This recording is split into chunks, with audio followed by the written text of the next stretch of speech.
The summer of 1965 was unusually hot in our small town of Millbrook. I was 13 then, and like most teenagers, I spent my days exploring the outskirts of town with my best friend, Tommy Parker. We were inseparable, always searching for new adventures in places we shouldn't have been. The old radio station sat atop Carson's Hill. I continued, watching my grandchildren's faces grow more intent. It had been abandoned for nearly a decade, after a mysterious incident that the adults never discussed. The building was a stark, 3-story concrete structure with a rusted transmission tower that seemed to pierce the clouds themselves. I paused, taking a sip of water. The memories were flooding back now, as vivid as yesterday. One scorching July afternoon, Tommy and I decided to investigate the station. The no trespassing signs were faded and falling apart, just like the chain-link fence that surrounded the property. We found a gap in the fence, probably made by other curious kids, and squeezed through. Lucy pulled her knees to her chest, her eyes wide. "Were you scared, Grandpa?" "Not then," I replied honestly, "but I should have been." The closer we got to the building, the more wrong everything felt. The air grew thick and heavy, despite the summer heat. No birds sang, no insects buzzed. It was as if nature itself avoided the place. The front door was locked, but Tommy discovered a basement window with a broken latch. We climbed down into what seemed to be a storage room. The air was stale, filled with the musty smell of decay and something else, something metallic that made my nose twitch. Marcus leaned forward. "What did you find down there?" At first, just old equipment and moldy cardboard boxes. But as our flashlight beams danced across the walls, we noticed something odd. The walls were covered in strange symbols, drawn in what looked like red paint. They seemed to pulse in the flickering light, though I later realized that was impossible. Emma's voice trembled slightly. "What kind of symbols?" "Circles within circles. Spiraling patterns that hurt your eyes if you looked at them too long." But the strangest thing was the radio equipment. Despite the building having no power for years, we could hear a faint humming coming from deeper within the station. Tommy wanted to find its source. I stood up, moving closer to the fire. The flames had died down, casting longer shadows across the room. Perfect for what came next in the tale. We found the stairs leading up to the main floor. Each step creaked under our feet, the sound echoing through the empty building. The main broadcasting room was a disaster, papers scattered everywhere, chairs overturned, coffee cups still sitting on desks as if everyone had left in a hurry. But the humming was louder there. It seemed to come from an old radio set in the corner. As we approached, the static suddenly cleared, and we heard a voice. The children huddled closer together. It was a child's voice, singing a nursery rhyme I'd never heard before. The words were unclear, but the melody was wrong. It made my teeth ache and my head spin.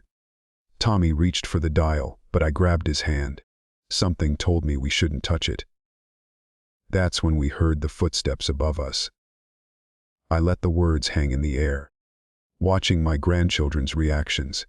Emma was trying to look brave, but her hands were clenched tight. Marcus had gone pale, and little Lucy was practically hiding behind her sister. Heavy footsteps dragging across the floor above. But the third floor had collapsed years ago. Everyone in town knew that. There couldn't be anyone up there. Yet the footsteps continued, moving closer to the stairs that led down to where we stood. Tommy whispered that we should leave, but I was frozen in place. The radio's song had grown louder, and now I could make out some of the words. "Round and round the tower goes. Where it stops, nobody knows." The footsteps reached the top of the stairs. We heard the first step creak. The creak of that first step seemed to echo forever. Tommy and I backed away from the stairwell, our flashlight beams dancing wildly across the walls. The radio's song grew louder, its childish melody now distorting into something that made my stomach turn. "We need to get out," Tommy whispered, but his voice sounded wrong, as if coming through layers of static. The footsteps continued their slow descent, step, creak, step, creak, a methodical progression that seemed to match the twisted rhythm from the radio. I fumbled with my flashlight, its beam catching the dust particles that swirled around us like tiny dancers. The air had grown colder, much colder than any summer day should allow. Our breath came out in visible puffs despite the July heat outside. "The basement window," I managed to say. "We can make it if we run." But as we turned toward the stairs leading down, the radio's volume suddenly peaked. The child's voice transformed into something ancient and wrong. Stiwa, Plawa, Stia, Pawa. Each word pulsed through the room like a physical force, making the old equipment rattle on the desks. The footsteps reached the middle of the staircase. Tommy grabbed my arm, pulling me toward the exit, but my feet felt heavy, as if the sound itself was trying to hold us in place. The twisted nursery rhyme continued, now seeming to come from everywhere at once. "Round and round the tower goes. Where it stops, nobody knows. Listen close and you will hear voices of those held so dear." A shadow appeared on the wall of the stairwell, impossibly tall and thin, its proportions all wrong for any human figure. The temperature dropped even further, and frost began forming on the windows despite the summer heat outside. Tommy screamed.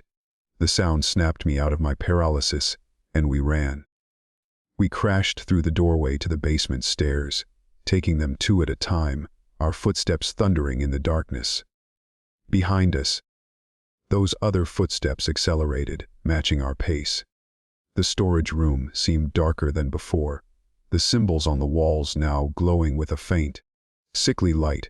Our escape window was just ahead, a rectangle of daylight promising safety. Tommy reached it first, scrambling up and through. I was right behind him when something cold wrapped around my ankle. The grip was like ice, sending needles of pain shooting up my leg. I kicked hard and felt my foot connect with something solid yet somehow not solid at all.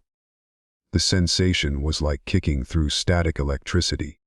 "James!" Tommy reached back through the window, grabbing my wrists. The cold thing pulled harder, and I felt myself being drawn back into the darkness. The radio's song was deafening now, the words changing. "New friends come to stay and play. In our tower, night and day, join our signal. Join our show, where the lost ones always go." Tommy pulled with all his might, and suddenly I was free. We tumbled onto the sun-baked grass outside, gasping for breath. The summer heat felt like a blessing after the unnatural cold inside. We ran all the way home, not stopping until we reached my front porch. Only then did we realize something had followed us, not the footsteps or the cold, but the song. It was stuck in our heads, playing over and over, impossible to forget. That night, every radio in my house turned itself on at exactly 3:33 a.m.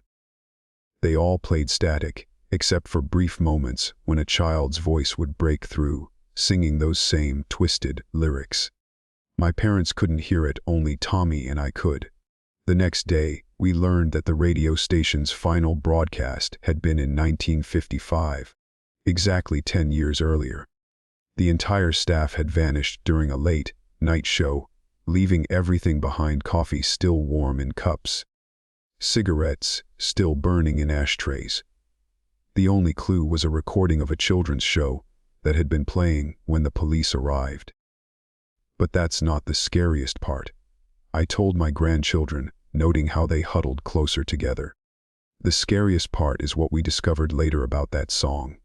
You see, every child who had gone missing in our town over the past decade had been last seen walking in the direction of that radio tower, all of them reportedly humming the same tune we heard that day. I paused, letting the fireplace pop and crackle in the silence.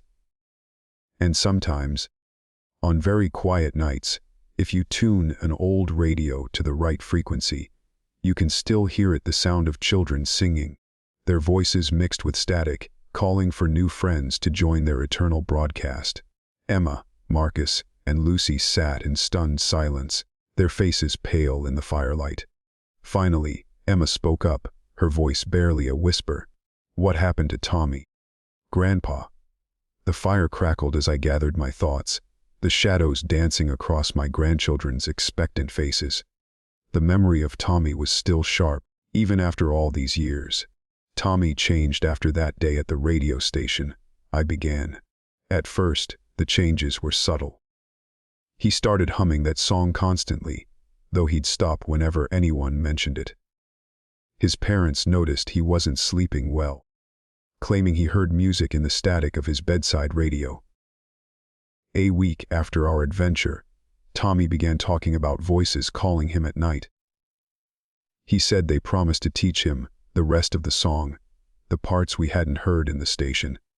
His parents took him to doctors, but they found nothing wrong. They even moved his radio to the garage, but Tommy insisted he could still hear the music, even without a radio nearby.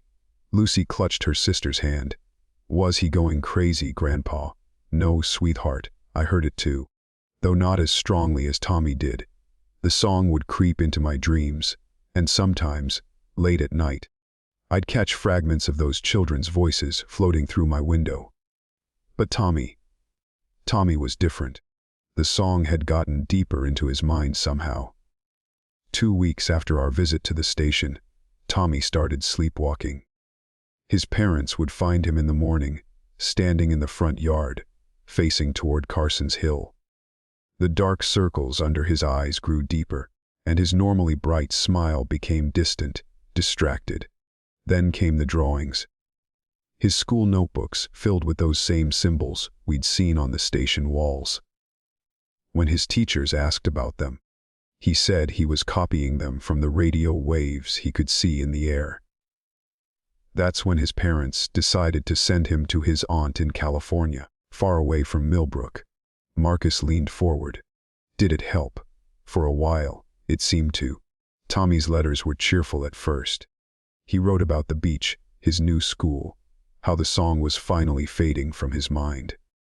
But then the letters changed. He started writing about finding old radios in thrift stores, about tracking down frequencies that felt familiar.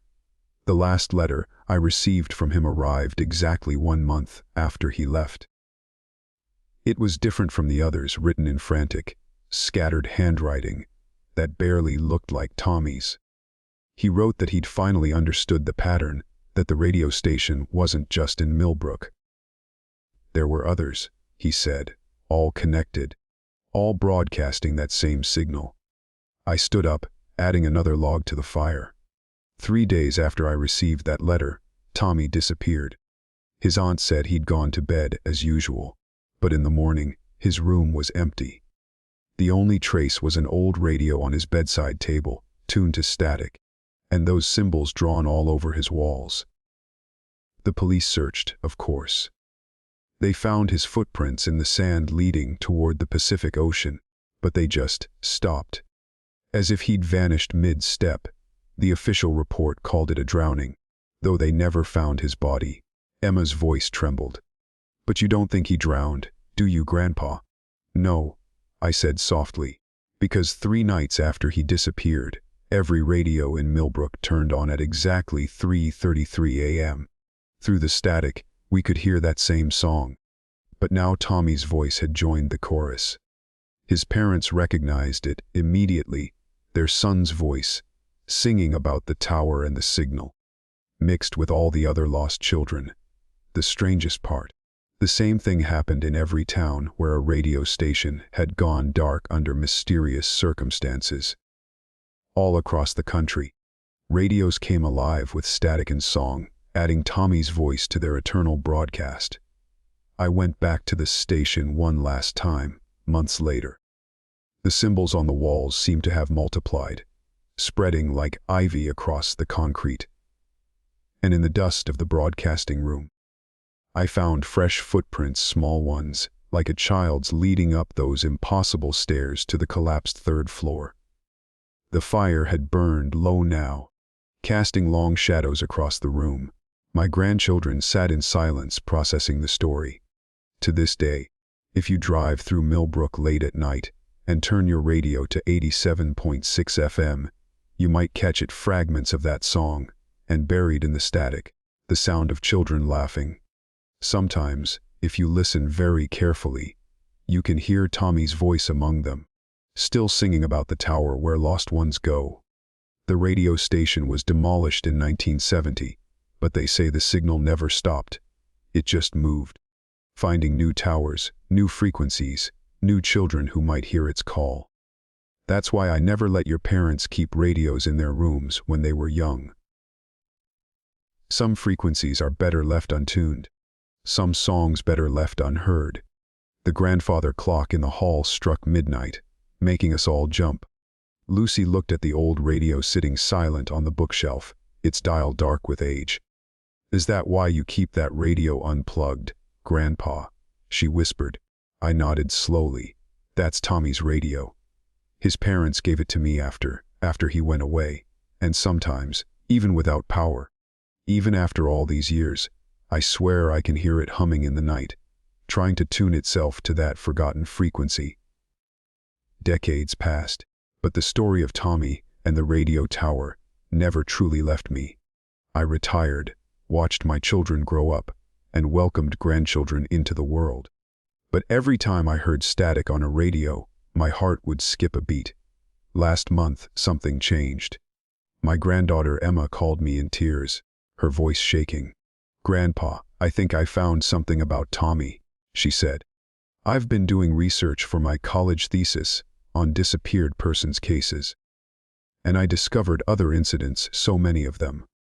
I drove to her university the next day.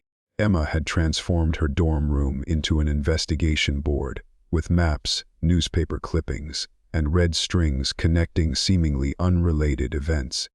The similarities were undeniable: radio stations going dark, children vanishing, and that haunting song appearing on impossible frequencies. "Look at this pattern," Emma said, pointing to marked locations on a faded map. "Every 10 years, like clockwork, the disappearances move in a spiral pattern across the country. And Grandpa, according to this pattern, Millbrook is due again this summer." My blood ran cold. The timing matched. It had been 50 years since Tommy disappeared. 5 complete cycles of whatever force had taken him. Emma had more. She'd found online forums dedicated to strange radio phenomena, where people shared stories of hearing children's voices in the static. Modern technology had allowed them to analyze these broadcasts, revealing layers of sound that no human equipment should have been able to produce. "There's something else," Emma whispered, pulling out her laptop. "Listen to this." She played a digital recording, captured by a radio enthusiast in Seattle 3 nights ago. Through the crackling static, I heard that familiar melody, but now it carried words I'd never heard before. The signal grew stronger with each new voice, building into something that made the hair on my neck stand up. Then, clear as day, I heard Tommy's voice, not as the child he was, but older, changed, as if he'd aged within whatever realm had claimed him. "We have to go back," I said, my voice hoarse. "To the tower site." Emma nodded, already packing her research equipment. "I knew you'd say that. I've got everything we need: EMF meters, digital recorders, infrared cameras. We can document everything this time." The drive back to Millbrook felt like traveling through time. The town had grown, but Carson's Hill remained unchanged, still crowned by the concrete foundation where the tower once stood. As we hiked up the overgrown path, Emma's equipment began malfunctioning, batteries draining, screens flickering. The foundation was covered in vegetation, but beneath the vines, those symbols were still visible, weathered but undimmed. Emma's cameras captured a strange phenomenon. The symbols seemed to shift when viewed through a lens, rearranging themselves like living things. "Grandpa," Emma said suddenly, "do you hear that?" Through the evening air came the faint sound of music, not from any device, but from the ground itself. The concrete was humming, resonating with a frequency that made my teeth ache.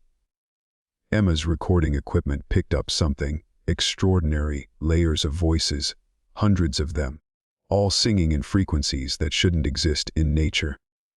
As the sun set, the humming grew stronger. Emma's research had led her to believe that the tower wasn't just a radio station, it was a doorway, one of many across the country, each opening on a specific frequency to somewhere else. "The children aren't gone," Emma explained, her voice tight with excitement and fear. "They're broadcasting. The song isn't just a song, it's a map, a key. Every disappearance adds another layer, another voice, making the signal stronger. And now, after 50 years, she didn't need to finish. We both felt it, the air growing thick with possibility. The static building around us like an electrical storm. Through her equipment, we could hear fragments of Tommy's voice, clearer than ever before. "The door is opening again," he seemed to say. "The frequency is almost perfect." Standing there in the gathering dark, I faced a choice I'd been avoiding for 50 years. The signal was building, the doorway preparing to open once more. Emma's research suggested it wasn't just a one-way journey. With the right frequency, the right understanding, someone might be able to cross back. But as the humming reached its peak and the air began to shimmer with impossible colors, I realized this was no longer my story alone. Emma stood beside me, her equipment recording everything, her face set with determination. She represented something Tommy and I had never had: knowledge, preparation, understanding. The concrete beneath our feet began to pulse with light, those ancient symbols now glowing with their own inner fire. The signal was reaching its peak, and somewhere in the static between frequencies, Tommy's voice called out once more. As darkness fell over Carson's Hill, Emma and I faced the culmination of a mystery 50 years in the making. The true question wasn't whether we could open the door, it was whether we were ready for what might come through. The time had come to finish what began in that old radio station. To finally answer the call that had been broadcasting through the years, waiting for someone to decode its message. The signal was reaching its peak, and this time we were ready. The symbols pulsed with an otherworldly light, casting strange shadows across Emma's determined face. Her recording equipment whirred and clicked, documenting every impossible moment as the frequency built to its crescendo. According to my research, Emma shouted over the growing hum, "The doorway only stays open for exactly 3 minutes and 33 seconds. If we're going to do this, we need to be precise." The air crackled with static electricity, making our hair stand on end. Through Emma's specialized equipment, we could hear fragments of broadcast, growing clearer, dozens of voices, including Tommy's, weaving together in that haunting melody that had haunted my dreams for 50 years. "The pattern suggests it's a two-way portal," Emma continued, checking her instruments. "But the return frequency has to be exact. 87.6 FM isn't just a radio frequency, it's a dimensional coordinate." Suddenly, the concrete beneath our feet began to ripple like water. The glowing symbols swirled together, forming a spiral pattern that seemed to descend into infinite depth. The humming reached a pitch that made my bones vibrate, and then silence. In that perfect stillness, a voice emerged from Emma's equipment. Tommy's voice, but different now, aged and altered by whatever realm had claimed him. "Uncle Jack." After all these years, Emma's hands flew across her equipment, adjusting dials and checking readings. "The portal's stabilizing." 2 minutes and 45 seconds remaining. The spiral of symbols had become a pool of shifting light, neither liquid nor solid. Through its surface, we could see glimpses of somewhere else.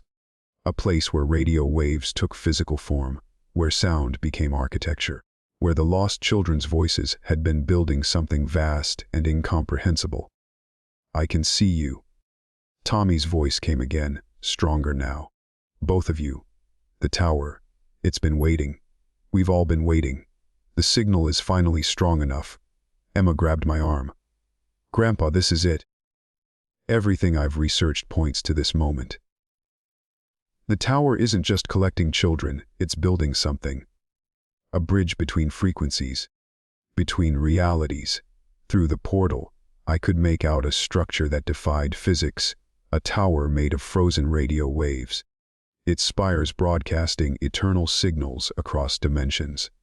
And moving among its impossible architecture were shapes that might have once been human, but now existed as living frequencies, their voices becoming one with the eternal broadcast. 2 minutes.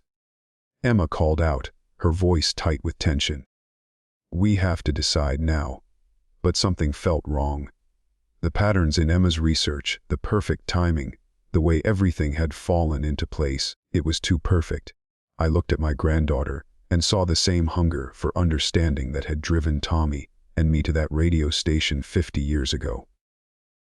Wait, I said, grabbing Emma's arm as she stepped toward the portal. Think about the pattern. Every 10 years, more children disappear. The signal gets stronger. But why? What is the tower building toward? Through the portal, Tommy's voice came again. But now I could hear something else beneath it. Thousands of voices, all speaking in perfect unison. The frequency must be completed. The broadcast must continue. Join us, become part of the signal. Emma's equipment suddenly spiked, needles jumping into red zones.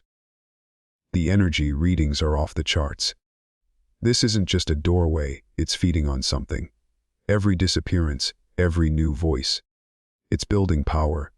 The portal's light grew blinding, the humming returning with devastating force. Through the chaos, I could see figures emerging from the spiral, shadowy forms composed of static and signal, reaching toward us with hands made of frozen radio waves.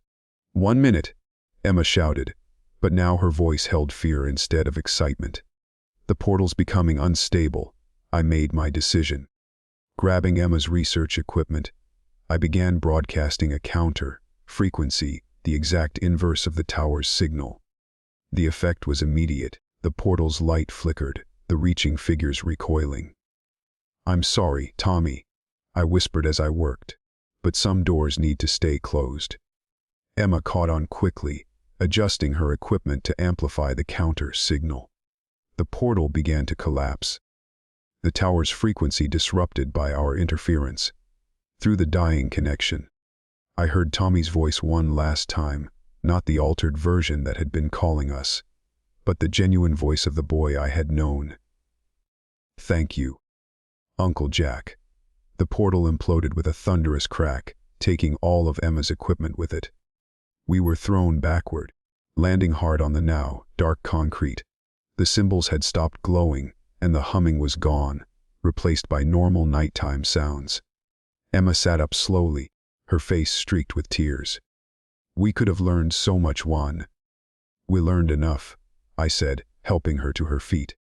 The tower wasn't offering answers, it was hunting for more voices to add to its broadcast. But now we can break the pattern. Use your research to close these doorways, not open them. As we made our way down Carson's Hill, I could still hear a faint echo of that eternal broadcast, but now, for the first time in 50 years, it was fading. The tower would try again, somewhere else, seeking new frequencies and new voices for its endless signal. But thanks to Emma's research and our experience, we could fight back. One frequency at a time, we would silence the tower's call, ensuring no more children would be lost to its haunting song. The real work was just beginning. 1 year after our encounter at Carson's Hill, Emma and I had transformed her college thesis into a nationwide network of frequency hunters. Armed with her research and my experience, we tracked down similar towers across the country, using counter frequencies to seal their dimensional doorways before they could open. But the tower wasn't finished with us. It was a rainy Tuesday when Emma burst into my study, her laptop clutched to her chest. Grandpa, look at this. She pulled up a series of wavelength analyses from our monitoring stations. The tower is adapting. All the sealed locations are resonating on a new frequency. They're trying to synchronize. The data showed an unmistakable patterns. Each closed portal was emitting a subtle harmonic, building toward something bigger than anything we'd encountered. The tower wasn't just opening individual doorways anymore.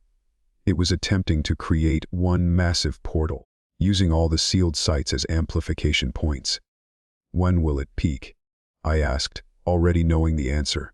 Tonight, during the lunar eclipse. The electromagnetic conditions will be perfect. Emma's voice trembled. And the focal point, Carson's Hill, we said in unison. We gathered our equipment, now refined and specialized for portal disruption, and made the familiar drive.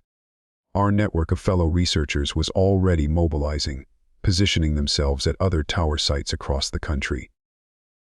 This time, we wouldn't face the tower alone. As we climbed Carson's Hill in the gathering dusk, the air felt different. The static wasn't just in our equipment, it was everywhere, making the world look slightly out of phase, like a badly tuned television channel. The concrete foundation hummed with remembered power, its symbols beginning to glow with a light that seemed to absorb darkness rather than emit it. Emma set up our counter, frequency generators, while I established communication with our network. Reports came in from across the country. All the sealed sites were activating, their energies converging on our location. This is it, Emma said, checking her readings. The tower is trying something new. It's not just opening a door, it's trying to merge frequencies permanently, to bring its realm into ours. The eclipse began, and with it came the voices. Not just Tommy's this time, but every voice the tower had collected over decades of hunting.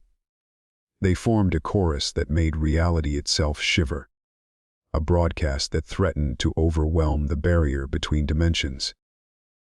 Through our equipment, we could see what was happening. The tower was using the sealed portals like antenna arrays, focusing their combined power on Carson's Hill. The symbols on the concrete began to move, forming new patterns we'd never seen before. The counter frequency isn't working, Emma shouted over the growing chaos. It's too strong. That's when I understood what we had to do. We're not supposed to fight it, I said, reaching for the equipment controls. One need to join the broadcast, but on our terms. I adjusted our transmitters to match the tower's frequency exactly, but instead of trying to disrupt it, we added our own signal to the mix. Emma caught on immediately, her fingers flying over her equipment as she fine-tuned the wavelength. The air split open above us, revealing the tower in all its impossible glory. But this time, we weren't just witnesses, we were broadcasters, adding our own story to its eternal signal. Through the equipment, I began to speak. This is Jack Morrison, broadcasting on frequency 87.6 FM. We understand now. The tower isn't just a collector of lost souls, it's a storyteller, trying to write its story into our world. But every story needs an ending. Emma joined in, her voice mixing with mine. This is Emma Morrison, broadcasting to all frequencies. We offer you an ending, a way to complete your story without taking more voices. The tower's signal fluctuated, its chorus of voices responding to our broadcast. Through the chaos, I heard Tommy's voice one final time. The story, yes. It was always about the story. Together, Emma and I told our story into the void, about loss and searching, about understanding and letting go. Our words became part of the frequency, weaving through the tower's eternal broadcast. And slowly, impossibly, the other voices began to harmonize with ours. The eclipse reached totality, and in that moment of perfect darkness, something shifted. The tower's signal changed, accepting our ending as part of its narrative. The portal began to close, not violently like before, but gently, like the ending of a final chapter. As the last light faded, we heard the voices one final time, not calling for more participants, but saying goodbye. The symbols on the concrete faded to ordinary stone, and the static cleared from the air. Emma's equipment recorded one final transmission, a message encoded in the dying frequency. The broadcast is complete. The story is told. In the years that followed, we never heard the tower's signal again. The other sites remained dormant, their portals sealed not by our counter frequencies, but by the power of a completed narrative. Emma published her research, not as a warning about dimensional doorways, but as a study of the power of stories to bridge impossible gaps. As for me, I finally understood what Tommy had been trying to tell us that day 50 years ago. Some stories need to be told, even across the boundaries of dimensions, but they also need to end to make room for new stories to begin. The tower still stands somewhere, in its realm of frozen radio waves and eternal broadcasts. But now it has what it always wanted, not more voices, but a story worth telling. An ending that brought peace to its endless signal. And sometimes, on very quiet nights, if you tune your radio just right, you might catch an echo of that final broadcast, not a haunting song, but a complete story, told across frequencies, dimensions, and time itself.